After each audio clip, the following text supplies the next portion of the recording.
So hi, I'm KB with Nerdophiles. How are you both? We're Good. good.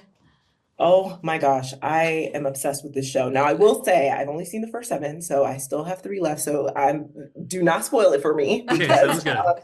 I'm on the edge of my seat. But there are so many perspectives happening on this series, and while it's through kind of the eyes of Maxine, I'm pretty much distrustful of every single character. I'm not even going to lie to you. So, my first question is, and for each of you, but I'll start with you, Katie, to answer first. What was the most rewarding part about adapting this from the book?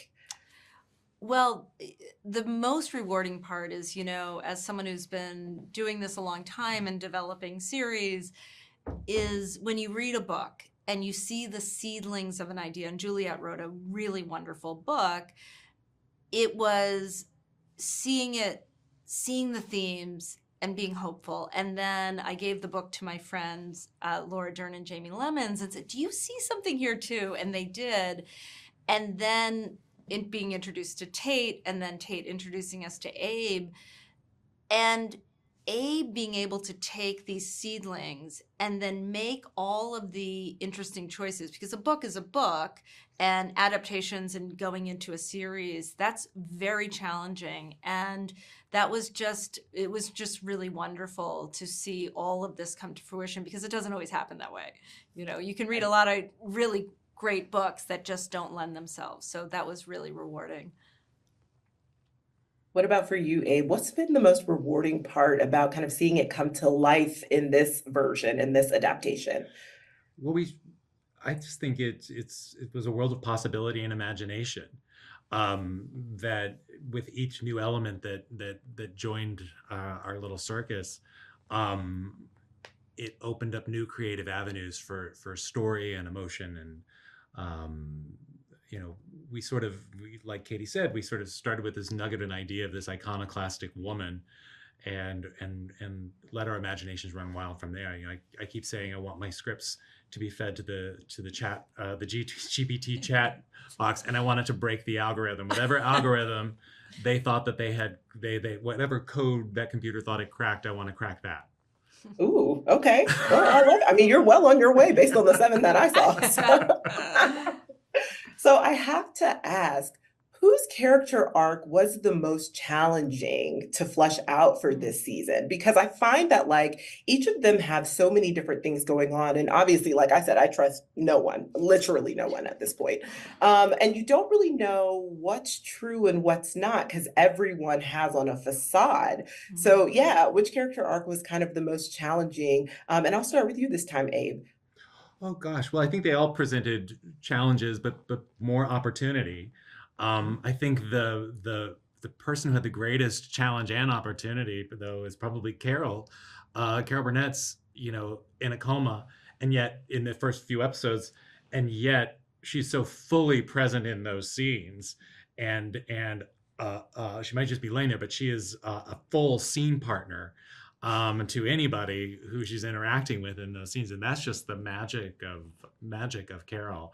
So I thought that was a sort of a unique thing we've never seen her play before, and I love her entrance into the series. It's one of my favorite moments in the whole show.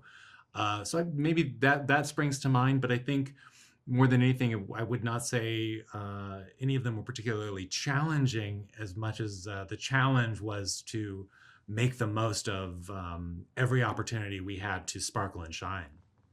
Well, listen, I mean, Norma is definitely the most talked about character. I mean, if nothing else, throughout the whole show, she stays in everyone's mouth She's for in everybody's sure. mouth the Yeah. whole time. Yeah. Yep.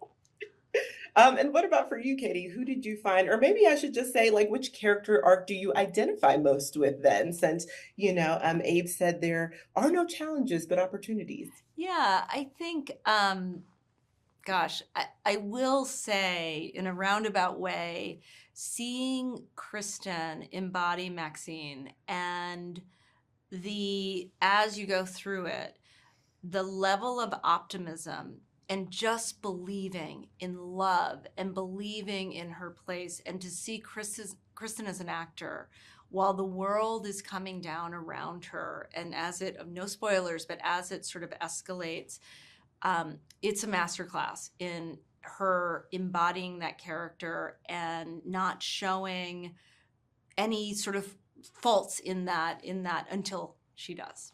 And it was really an incredible experience to watch.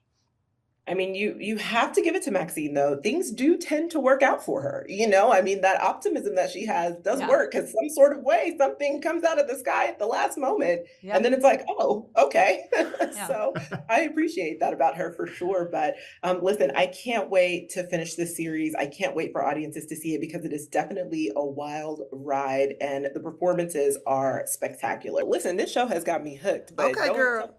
listen, don't tell me any spoilers though. I only seen the first 7. Okay, I won't say nothing. But listen, your character is kind of caught up in wanting to drive change, Mhm. but also there's a moment where she has to let Linda know that, like, you know, white feminism and Linda in particular, she's not always thinking about how those choices impact Virginia. In fact, Yeah. most times she's not thinking about them at all, Yeah. if we're being honest. So, what do you think that Virginia teaches Linda about allyship through the course of their friendship over this series? I think she teaches her a lesson in self-awareness because I feel like if you're gonna be a part of this movement, you have to be aware of the people around you, around women who may not look like you, the intersectionalities of it all. I feel like that's one of the reasons why we as African American women really don't see ourselves in the feminist movement because there isn't much intersectionality there, and we deal with a lot already. And there isn't much space for us to express the things we're dealing with as women. So I think she gave Linda a good old dose of a reality check. You know, Virginia is like the moral compass of this show. She keeps people in the actual reality, no matter how much they try to live in whatever reality they've created for themselves. Because being a black woman, you have no choice but to live in this society. You have no choice but to stare at it face head on. We don't have the opportunity to check out. We don't have the opportunity to pretend as if it doesn't exist because we deal with it every day. And I think just Virginia existing in this environment constantly reminds them that there is other things happening.